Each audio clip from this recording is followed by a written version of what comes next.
என் புருஷன் உங்களை பத்தி எவ்வளோலாம் தப்பா சொன்னாலும் தெரியுமா? நன்றி விசுவாசமாக அவர் இல்லம். அவங்க அப்பா இறந்துக்கு காரணம் நீங்க தானே. அவன் சொல்றான். ரேவதி ரொம்பவே டென்ஷனாக இருக்காங்க. எல்லாரையும் நினச்சி ரொம்பவே ஃபீல் பண்ணிக்கிட்டு இருக்காங்க.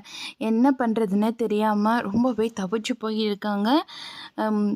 எதுக்காக இவர் என்னை இவ்வளோ கஷ்டப்படுத்தி பார்த்தாருன்னு தெரியல அப்படின்னு சொல்லி ரொம்ப ஃபீல் பண்ணிக்கிட்டு இருக்காங்க. அப்படின்னு பார்த்துட்டு ரொம்பவே ஃபீல் பண்ணிக்கிட்டே இருக்காங்க. மதியம் வந்து சொந்த ஒய்ஃபு, ஆனாலும் கொஞ்சம் கூட அறிவே இல்லாமல் எதுக்காக இவ்வளோ கேவலமாக நடந்துக்கிட்டாருன்னு தெரியல அப்படின்னு சொல்லிட்டு ரொம்ப ஃபீல் பண்ணிக்கிட்டே இருக்காங்க. அதுக்கப்புறம் பார்த்தோம்னா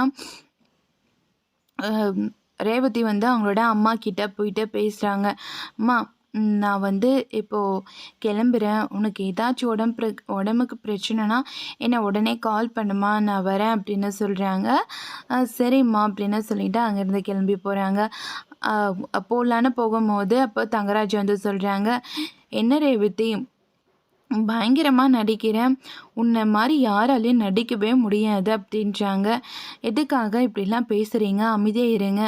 இப்போ தான் வீட்டில் சொன்னேன் மதிக்கு வேறு வேலை இல்லை, இதுக்கப்புறம் எங்கள் அம்மா எவ்வளோலாம் அவளை டார்ச்சர் பண்ண போகிறாங்களோ அப்படின்னு சொல்லி அவங்கள ரொம்பவே கேவலமாக பேசினேன். இப்போ எதுவுமே நடக்காத மாதிரி அமைதியாக இருக்கியே, எப்படி இப்படியெல்லாம் அப்படின்னு சொல்லிட்டு ரொம்பவே கோவப்படுறாங்க.